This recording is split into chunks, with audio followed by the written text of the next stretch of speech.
Bismillahirrahmanirrahim. Assalamualaikum warahmatullahi wabarakatuh. Alhamdulillahi rabbil alamin. Allahumma fasalli wa sallim ala sayyidina wa nabiyyina wa maulana Muhammadin sayyidil anbiya'i wal mursalin wa ala alihi wa sahbihi ajma'in, amma ba'du. Para jamaah salat subuh sekalian yang disayangi Allah dan dicintai Allah, semoga Allah subhanahu wa ta'ala menjadikan kita semuanya menjadi orang-orang yang beriman, memiliki iman, Islam, ihsan, takwa yang kuat, sampai kita nanti mati dalam keadaan husnul khatimah, mengucapkan kalimat tauhid la ilaha illallah Muhammad Rasulullah sallallahu alaihi wasallam. Allah ridha kepada kita dan kita ridha kepadanya. Amin. Allahumma amin ya rabbal alamin. Allah subhanahu wa ta'ala memanggil orang-orang beriman. Mudah-mudahan kita tadi orang beriman ya. Allah memanggil orang-orang beriman itu sebanyak 6 kali. Yang pertama, Allah memanggil orang-orang beriman setiap saat. Disebutkan dalam Al-Quran, A'udzu billahi minasyaitonir rajim, ya ayyuhalladzina amanu dzkurullaha dzikran katsira wasabbihuhu bukratan wa asila. Hai kalian orang-orang yang beriman, Allah panggil orang beriman. Udzkurullaha dzikran katsira, ingatlah selalu kepada Allah sebanyak-banyak mengingat. Ini yang kita katakan tadi, Allah memanggil orang-orang beriman setiap saat. Jangan sampai lupa kepada Allah. Karena kalau seorang itu sudah lupa kepada Allah, maka jalannya akan error, jalannya akan bingung, bahkan jalannya akan tersesat. Kalau saya bisa bayangkan, saya bisa kiaskan, ingat kepada Allah itu seperti halnya sinyal, seperti sinyal internet. Kalau sinyal internet itu ada, datanya ada, pulsanya maksudnya, sinyalnya ada, maka kita berselancar di dunia maya itu mudah dan tidak tersesat. Kita umpama menuju ke satu daerah atau satu tempat itu kita nggak tahu. Saat itu kita menggunakan Google Maps. Kita ketik tujuan kita, maka keluar di mana tempat tujuan kita itu. Berjalanlah kita. Selama di perjalanan, suara Google Maps itu akan selalu memandu kita. Belok kanan, belok kiri, 300 meter setelah itu belok kanan. Selalu seperti itu. Kita akan dipandu dengan suara itu yang ada di Google Maps selama sinyal internetnya ada. Tapi kalau sinyal internetnya nggak ada, pulsa datanya habis, atau di daerah itu umpama tidak ada sinyal, apa yang terjadi? Kira-kira muncul nggak Google Maps-nya itu? Nggak muncul, error dia. Kalau sudah error, tersesatlah kita.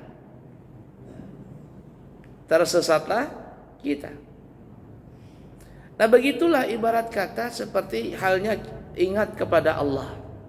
Kalau kita ingat selalu kepada Allah, maka ingatan kita kepada Allah ini akan menuntun kita selalu ke jalan yang diridhai oleh Allah. Tapi kalau seseorang itu sudah lupa dengan Allah subhanahu wa ta'ala, maka errorlah perjalanannya. Alias seseorang itu bisa melakukan perbuatan maksiat.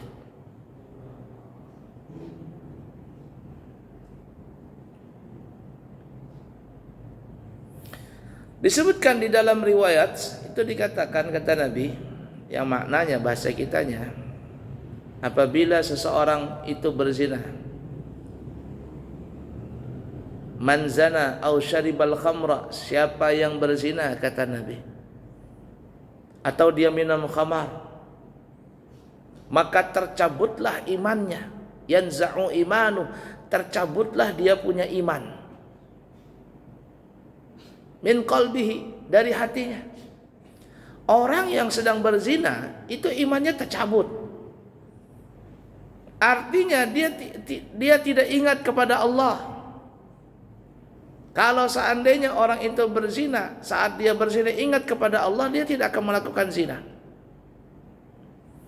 Begitu juga orang minum khamar, dan itu cuma dua gambaran yang diperlihatkan oleh Nabi. Tetapi bukan hanya itu, apapun bentuk maksiat, apabila seseorang itu melakukan maksiat tadi, maka orang itu telah putus sinyalnya dengan mengingat kepada Allah. Siapa yang berzina atau dia minum khamar, kata Nabi, akan terlepas imannya dari hatinya, sebagaimana seseorang melepas baju gamis keluar dari kepalanya. Orang pakai baju gamis, dari mana masangnya? Dari kaki atau dari kepala? Dari kepala. Pakai baju gamis dari kepala, ngelepas baju gamis dari kepala. Nabi menggambarkan seperti itu, analoginya seperti itu. Kalau orang berbuat zina atau khamar, minum khamar atau yang lainnya, itu imannya tercabut, sebagaimana tercabutnya baju gamis dari kepalanya seseorang. Nah, itulah gambaran tadi orang yang lupa kepada Allah. Yang kita analogikan tadi adalah seperti sinyal internet. Nah, oleh karena itu semakin kuat imannya seseorang, semakin kuat juga ingatnya kepada Allah. Ketika semakin kuat imannya kepada Allah, ingatnya kepada Allah, maka semakin jauh dia daripada melakukan maksiat dan dekatlah dia kepada Allah Ta'ala. Sinyalnya kuat, nggak error-error. Kalau kita punya sinyal agak jauh, terkadang-kadang tuh sinyalnya itu jauh, akhirnya internetnya lambat. Kata orang anak-anak zaman sekarang tuh laoding. Loading, dia bilang laoding katanya, lambat jalannya gitu. Baik, itu yang pertama, Allah panggil orang-orang beriman setiap saat, jangan lupa. Yang kedua, Allah panggil orang-orang beriman sehari sebanyak 5 kali. Itu yang kita sebut namanya panggilan salat. Hayya 'alas shalah. Salat katanya. Hayya 'alal falah. Siapa yang salat, maka dia akan menjadi al-falah, beruntung. Berkah hidupnya tadi. Allah panggil orang-orang beriman untuk salat. Artinya hanya orang-orang yang beriman yang bisa melaksanakan salat. Yang tidak beriman, dia susah untuk melaksanakan salat. Sehingga ada istilahnya begini ya, kalau orang beriman sudah pasti Islam, tapi kalau orang Islam belum tentu beriman. Berapa banyak orang Islam di sekitar kita ini, sekitar masjid ini. Kalau seandainya seluruh orang Islam itu melaksanakan sholat, kita punya masjid biar 4 tingkat nggak cukup. Kita punya 4 tingkat masjid, nggak cukup jamaahnya. Itu kalau orang beriman. Tapi kalau orang Islam saja, berapa banyak orang Islam tapi nggak sholat. Itu yang diistilahkan zaman dulu namanya Islam KTP. Islam cuma di KTP saja. Dan kalau mau tahu para jemaah membedakan yang mana orang Islam, yang mana orang beriman, lihat kalau di hari raya. Kalau hari raya itu jatuhnya pada hari Jumat, nah itu baru kelihatan yang mana orang beriman, yang mana orang Islam. Tahun ini kira-kira hari apa hari rayanya? Jatuh hari apa? Bukan hari Jumat. Belum tahu ya? Kalau hari raya itu jatuh pada hari Jumat, subhanallah. Ketika salat Id, subhanallah, membludak manusia di sini nih. Sampai mana salat Idnya, jamaahnya? Keluar sana kan? Sampai ke sana-sana tuh, ke kanan ke kiri penuh jalanan. Siapa mereka itu? Itu orang Islam semua. Orang Islam. Tapi ketika siangnya salat Jumat, berapa jamaahnya? Separuh yang hilang. Ketika salat Jumat itulah yang orang beriman. Yang pagi tadi itu salat Id orang Islam. Yang Jumat orang beriman. Padahal kalau salat wajib bagi laki-laki yang memenuhi syarat hukumnya wajib. Salat Id sunnah. Dan kalau ingin tahu yang mana orang beriman yang kuat dan mana orang beriman yang lemah, lihat salat subuhnya. Yang melaksanakan salat subuh berjamaah, itulah orang-orang beriman yang punya iman kuat. Tapi yang tidak salat subuh, imannya lemah, sinyalnya lemah tadi. Jadi yang kedua, Allah panggil orang-orang beriman sehari sebanyak 5 kali, yaitu adalah panggilan salat. Kemudian yang ketiga, Allah panggil lagi orang-orang beriman seminggu sekali. Panggilan apa itu? Panggilan Jumat. Ya ayyuhalladzina amanu. Nah, coba lihat. Lagi-lagi Allah panggil orang beriman. Hai orang-orang beriman, idza nudiya lis-salati min yaumil jumu'ati fas'au ila dzikrillahi wa dzarul bai'. Apabila dipanggil kepada kalian untuk melaksanakan salat, maka segeralah mengingat Allah, alias segeralah datang salat Jumat dan tinggalkan jual beli. Dzalikum khairun lakum in kuntum ta'lamun. Itu lebih baik buat kalian jikalau kalian mengetahuinya.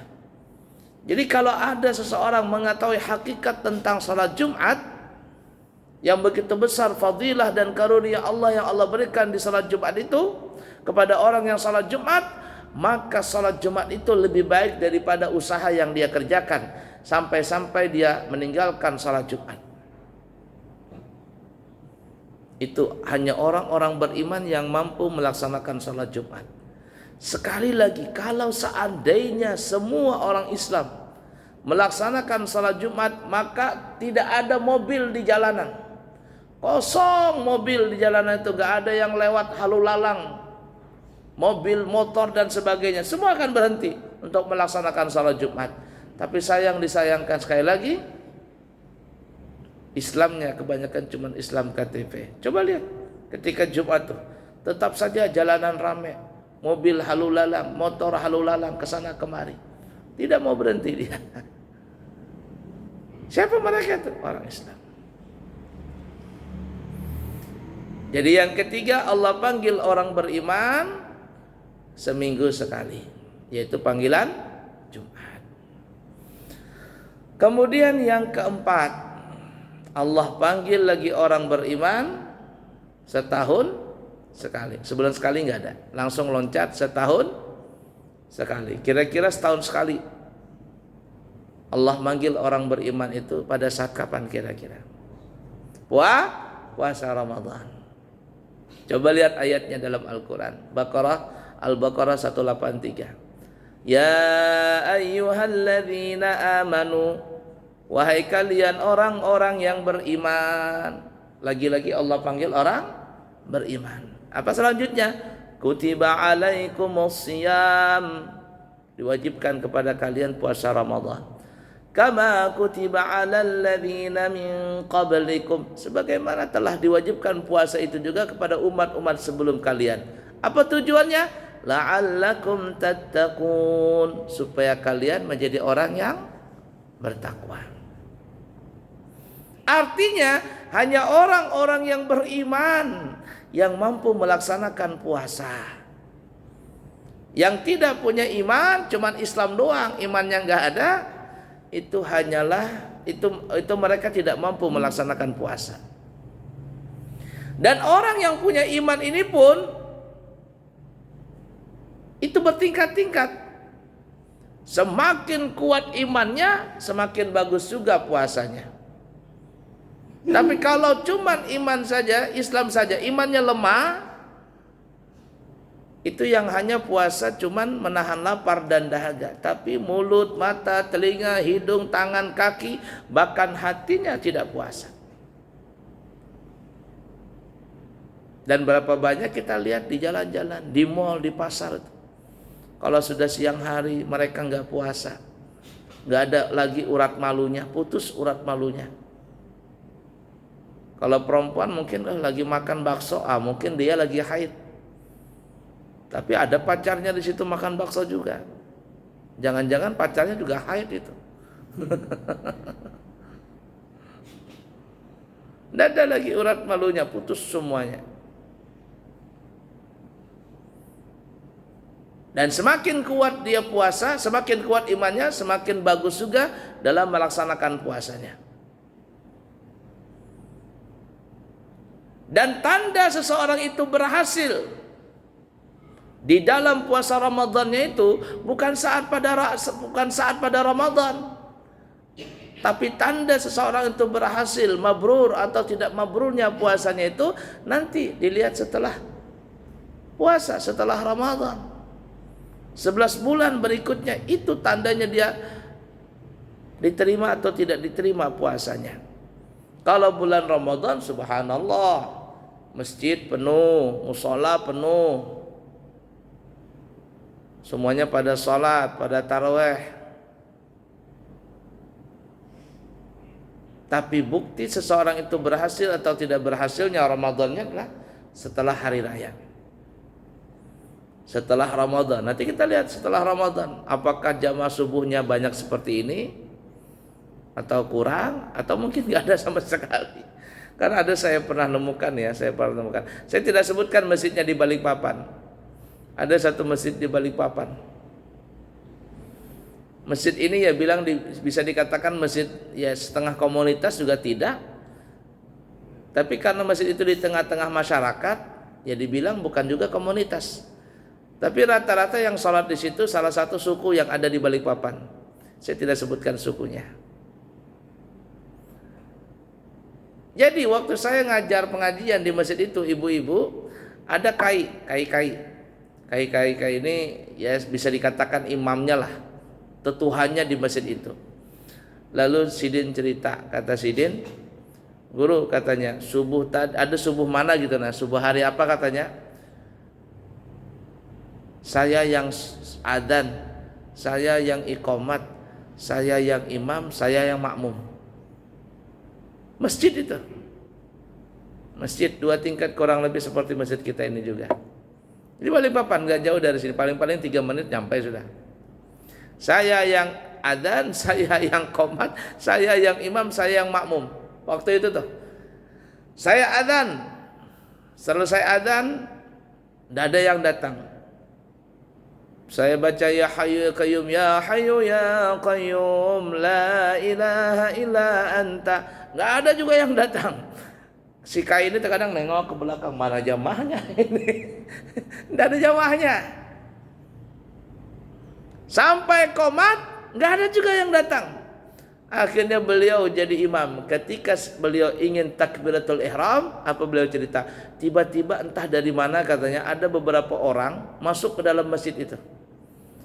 Potongannya kayak jamaah tablik. Tahu jamaah tablik ya, yang sering ke masjid-masjid itu. Entah dari mana tuh jamaah. Masuk ke masjid, ikut jamaah dengan saya. Selesai salam, mereka pergi. Pergi. Mendengar cerita itu, lalu saya bilang, jangan-jangan kai itu malaikat itu. Kata beliau, saya tidak pernah ngelihat orang-orang itu, cuman potongannya kayak jamaah tablik. Potongannya itu. Jangan-jangan itu malaikat kaya, karena mereka pian belum suah melihat itu. Nah, lu kai ini cerita lagi. Itu kan subuh tuh. Kemudian sorenya, maghribnya ada selamatan. Kalau maghrib, isya banyak jamaahnya. Kemudian selamatan ba'da isya. Setelah selamatan si kai ini ngambil mikrofon. Kai ini cerita dari awal sampai akhir yang saya sebutkan tadi. Lalu Kai ini mengatakan, kalau subuh nanti jar Kai nggak ada jamaahnya di masjid ini, nggak ada jamaahnya, ku tutup masjid ini sekalian, ku segel sekalian. Daripada berdosa sekampungan, kita dosa jadikan masjid aja ini masjid, tutup. Kata beliau, marah Sidin, karena kan paling tua di situ di kampung. Tidak jauh dari paling 3 menit 2 menit nyampe. Di tengah kota, tengah kota. Akhirnya apa? Subuhnya mulai banyak orangnya. Gara-gara dimarahin sama si Kai, subuhnya jamaahnya banyak. Katanya kayak kalau subuh nanti nggak ada yang sholat, kau tutup masjid ini sekalian. Nah, bayangkan itu. Padahal masjidnya itu rumah penduduk, dempetan kayak kita nih, dempet sekali. Dempet, nggak ada lagi tempat ruang keluar tuh nggak ada, dempet dengan rumah kampung. Sepintas itu kalau nggak ada kubahnya nggak kelihatan itu masjid. Kalau nggak ada kubahnya nggak kelihatan masjid, karena orang mikir itu rumah biasa padahal masjid. La ilaha illallah. Nah itu ya. Jadi yang keberapa tadi? Yang keempat, Allah panggil setahun sekali, yaitu panggilan puasa.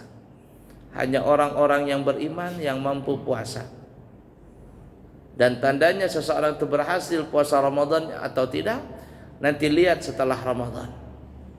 Kalau ibadahnya semakin rajin, akhlaknya semakin baik, tingkah lakunya semakin baik, muamalah dengan Allah dan kepada makhluknya, kepada sesamanya baik, jadilah dia berhasil di dalam pelatihan di Ramadan kemarin.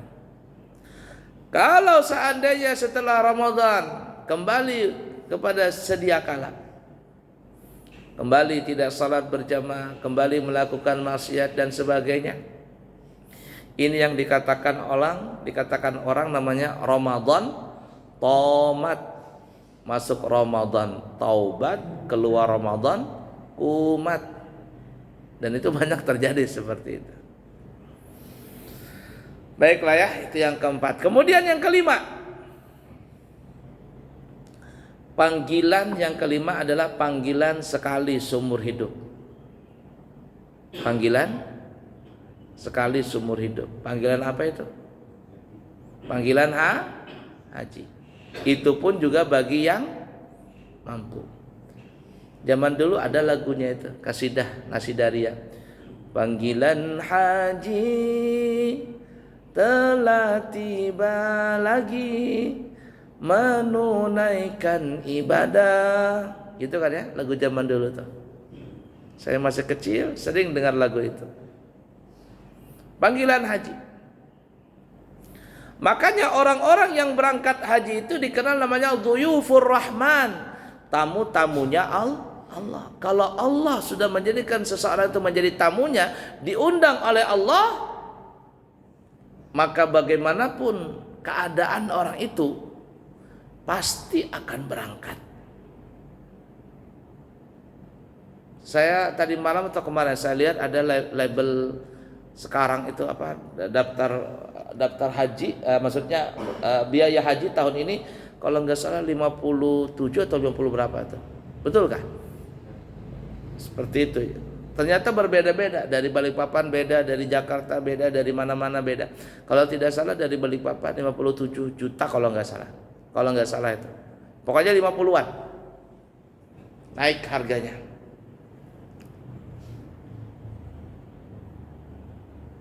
Tapi bagi orang-orang yang sudah dijadikan oleh Allah sebagai tamunya, apapun usahanya, apapun keadaannya, orang itu pasti berangkat.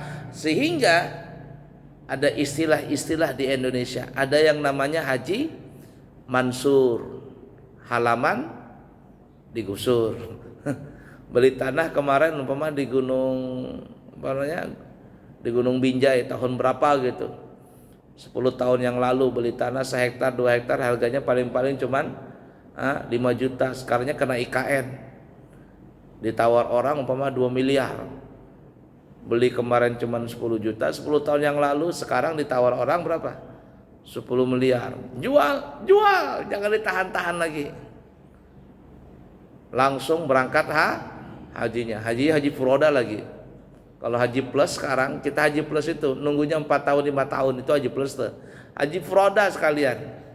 Haji plus saja sudah 150-an. Langsung haji furoda. Haji furoda itu artinya tahun ini daftar, langsung berangkat tahun ini juga. Bukan tahun ini, bulan ini daftar, bulan ini berangkat. Saya kan bukan travel tuh. Itu haji furoda saya jual dengan harga 225 juta. Daftar bulan Ramadan ini, setelah Ramadan berangkat insya Allah. Asalkan ada paspor hidup, vaksin 1, 2, 3, bayar duitnya 225 juta, berangkat sudah. Di tempat lain harganya 250 sampai 300 jutaan. Kita jual 225 saja.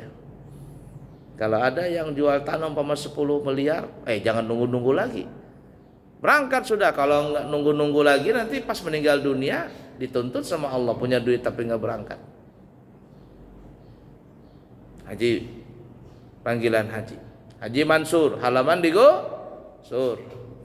Haji Abidin, nah ini beban kemenak ini. Apa itu? Haji atas biaya di dinas. Abidin. Apalagi haji kosasi, itu saya tuh, alhamdulillah. Ongkos dikasih, alhamdulillah. Sudah berapa kali haji, ongkos dikasih. Umrah berapa kali dikasih juga. Bahkan bukan hanya dikasih, pulang bawa duit lagi. Dikasih. Kosasi.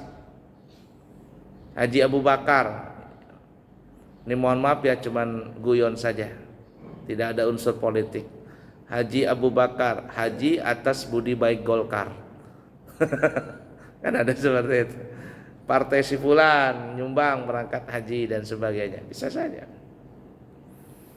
Bapak-bapak, para jamaah, ibu-ibu yang belum berangkat haji, belum berangkat umrah, karena belum ada dana, sering-sering baca surah Yasin.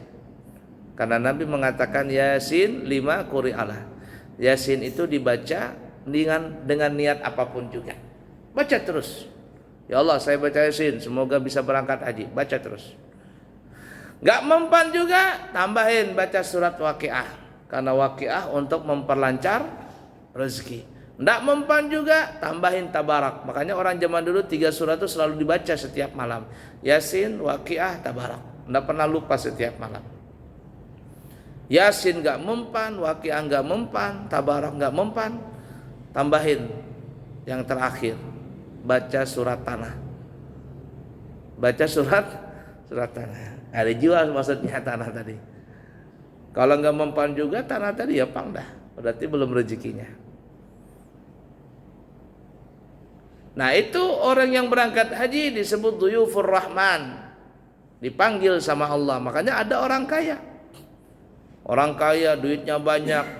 Kata para penceramah, orangnya kaya, duitnya banyak berlipat-lipat, mobilnya baru, catnya mengkilat, rumahnya besar bertingkat, istrinya cantik memikat, sampai 4 katanya. Tapi gak bisa berangkat haji. Ditanya sama orang, Pak, Bapak kan orang kaya, kenapa Bapak tidak bisa berangkat haji? Dengan gampangnya dia bilang apa? Saya belum dapat panggilan dari Allah.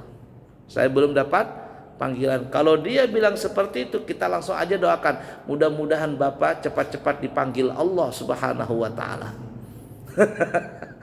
Karena kan dia bilang belum dapat panggilan. Sekalian saja kita doakan, mudah-mudahan Bapak cepat-cepat dipanggil Allah taala. Kalau dia paham tuh marah tuh. Karena kan dipanggil Allah berarti meninggal. Baik, kita kembali. Jadi yang kelima, Allah panggil orang-orang yang beriman adalah panggilan yang sekali seumur hidup, yaitu panggilan haji. Kemudian yang terakhir, yang keenam, Allah panggil orang-orang yang beriman panggilan terakhir. Panggilan keenam ya adalah panggilan terakhir. Panggilan apa itu? Meninggal dunia. Itu kalau orang yang mau naik pesawat tuh. Panggilan terakhir kami tujukan kepada Bapak Fulan bin Fulan agar segera naik pesawat. Panggilan terakhir. Kalau dipanggil-panggil juga enggak naik, selesai sudah tinggalnya. Allah panggil kita orang beriman panggilan terakhir. alias meninggal dunia. Orang beriman ketika meninggal dunia itu senang. Di Hadramaut di kota Tarim tempat kami belajar di sana. Apabila ada seseorang meninggal, si Habib Fulan meninggal, lalu diumumkan kepada masyarakat, Habib Fulan bin Fulan al-alimul allamah al-fadil meninggal dunia. Orang yang mendengar itu, terutama para ulama, mengucapkan apa? Kata mereka, alhamdulillahi rabbil alamin, inna lillahi wa inna ilaihi raji'un. Bagi mereka meninggal itu adalah nikmat dari Allah. Meninggal fulan, alhamdulillahi rabbil alamin, inna lillahi wa inna ilaihi raji'un. Kenapa? Karena hakikatnya orang yang meninggal itu dipanggil Allah. Kalau dipanggil Allah, orang beriman itu pasti senang, pasti gembira. Kita dipanggil dapat lamaran kerja, panggil katanya dapat lamaran kerja, senang gak kita? Senang. Dipanggil bos, kenapa? Dapat THR, senang gak kita? Senang. Dapat surat panggilan, tapi panggilan yang baik, bukan SP1, SP2 atau SP3. Orang beriman panggilan Allah senang. Tapi kalau orang tidak beriman, jangankan mati, dengar cerita mati aja takut. Amin amin cabang bayi, amin amin cabang bayi. Takut dengan cerita mati itu. Hakikatnya kan kalau orang meninggal itu kan kembali kepada Allah. Para jemaah sekalian, ini sebentar lagi hari raya nih. Saya dengar sudah banyak orang yang mudik. Ada orang yang mudik ke Sulawesi, ke Jawa, kemana-mana. Kerja di Balikpapan setahun, kumpulin duit, kemudian dia mudik, bawa bekal untuk pamer di kampung, bagi-bagi ampau dengan keluarganya. Ketika orang mudik ke kampung halamannya, kira-kira senang gak orang mudik? Pasti senang. Bahkan terkadang tiket berapapun mahalnya, dia beli itu tiket. Susahnya di dalam perjalanan mudik itu, ngangkat barang, desak-desakan, apalagi naik kapal, panas, pengap, capek. Tapi itu tidak menjadi halangan mereka untuk mudik. Bahkan semua itu terbayar ketika mereka sudah sampai mudik, ketemu dengan keluarganya. Apalagi kalau masih ada orang tua. Semua senang orang mudik itu. Begitulah orang-orang beriman, ketika dia mudik kepada Allah Ta'ala pasti senang. Kenapa? Karena bawa bekal banyak. Waktu di dunia kerja, cari duit, cari apa, maksudnya cari amal ibadah nih. Pulang ketemu dengan Allah Ta'ala, bangga. Tapi bagi orang-orang yang gagal di dunia ini, gak punya amal banyak, amal baik maksudnya, ketika mudik kepada Allah takut. Ketika mudik kepada Allah, mereka takut.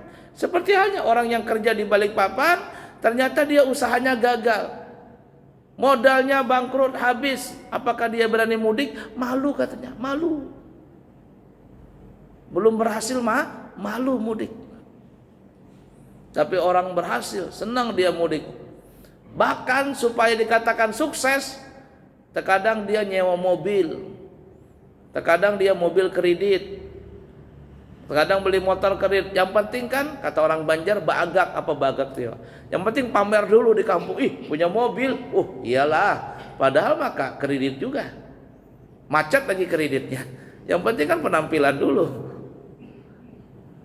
Subhanallah. Itu tuh orang-orang beriman. Ya ala kulli hal, mudah-mudahan Allah jadikan kita semuanya menjadi orang yang beriman. Iman yang kuat, Islam, ihsan, takwa yang kuat, sampai kita nanti membawa itu semua mati dalam keadaan husnul khatimah. Amin Allahumma amin ya rabbal alamin. Jadi kesimpulannya, Allah panggil orang beriman sebanyak 6 kali. Panggilan pertama adalah panggilan setiap saat, zikir kepada Allah. Yang kedua, panggilan setiap hari 5 waktu salat. Yang ketiga, seminggu sekali panggilan Jumat. Yang keempat, panggilan setahun sekali, panggilan puasa Ramadan. Yang kelima, panggilan sekali seumur hidup, panggilan haji. Dan yang keenam, panggilan terakhir, yaitu panggilan kematian alias mudik kepada Allah Ta'ala. Para jamaah sekalian, Bapak Ibu, para hadirin jamaah subuh Inilah yang kami bisa sampaikan. Semoga ada manfaatnya dan semoga kita bisa mengamalkannya. Sebelum kami tutup, ada sedikit informasi. Yang pertama, kami adalah pendiri, pengasuh, pemimpin Pondok Pesantren Kesetaraan Salafiyah Al-Islami Nurul Anwar di daerah Amburawang Darat. Tahun ini, tahun 2023-2024, kami siap menerima santri baru. Pesantren kami adalah pesantren yang resmi, yang memiliki ijazah resmi dari pemerintah. Dan ijazah itu bisa dipergunakan untuk sekolah kemanapun juga. Tingkatan yang ada di pesantren kami adalah dari tingkatan SD, SMP, SMA atau ula, ustadz dan aulia. Kami terima santri baru dari umur 7 tahun. Syaratnya adalah santri itu mandiri, makan, minum, tidur, semuanya serba mandiri. Kalau masih bekamih ditilam, jangan dikirim di pesantren. Nyibukin gurunya saja nanti. Ya. Seperti ada yang menyekolahkan anaknya, putra-putrinya di pesantren kami siap menerimanya. Kemudian di pesantren kami juga bekerja sama dengan travel di Jakarta, membuka travel umroh. Kami buka travel umroh 9 hari, pesawatnya Lion Air dengan harga umroh ekonomis 29 juta. Insya Allah itu paling murah sebalikpapan, kayaknya nggak ada lagi yang paling murah. Kalau ada yang paling murah daripada itu, hati-hati, jangan-jangan penipuan. Kita punya umrah 29 juta itu sudah dari Balikpapan. Dari Balikpapan, tiketnya dari Balikpapan sudah lengkap. Balikpapan Surabaya Saudi PP 29 juta. Kemudian kita juga membuka umrah plus Turki, umrah plus Oman, Yaman, Mesir, Aqsa, Dubai, Abu Dhabi dan lain sebagainya. Kemudian kita juga menerima badal umrah. Badal umrah kami buka dengan harga 3 juta rupiah. Jadi saya sendiri yang membadalkannya. Jadi kalau saya berangkat saya akan buka itu badal umrah. Kemudian juga kita membuka badal haji. Tahun ini kita buka dengan harga 10 juta. Tempat lain 12 juta setengah saya lihat. Kami buka dengan harga 10 juta saja. Dan kalau ada yang kepingin haji furada itu yang kita sebutkan tadi, bulan puasa ini punya paspor, daftarkan, maka insya Allah setelah Idul Fitri kita berangkatkan untuk berangkat haji. Namanya haji furada. Harganya lumayan mahal, tapi lebih murah dari travel lain. Yang kita sebutkan tadi harganya adalah 225 juta. Siapa tahu ada yang berminat, maka insya Allah kami akan menyampaikan niat para jamaah semuanya. Inilah yang kami bisa sampaikan. Semoga ada manfaatnya, yang baik dari Allah, yang buruk dari pribadi. Subhanakallahumma wa bihamdika asyhadu an la ilaha illa anta astaghfiruka wa atubu ilaik. Wa akhiru kalam, wassalamu alaikum warahmatullahi wabarakatuh.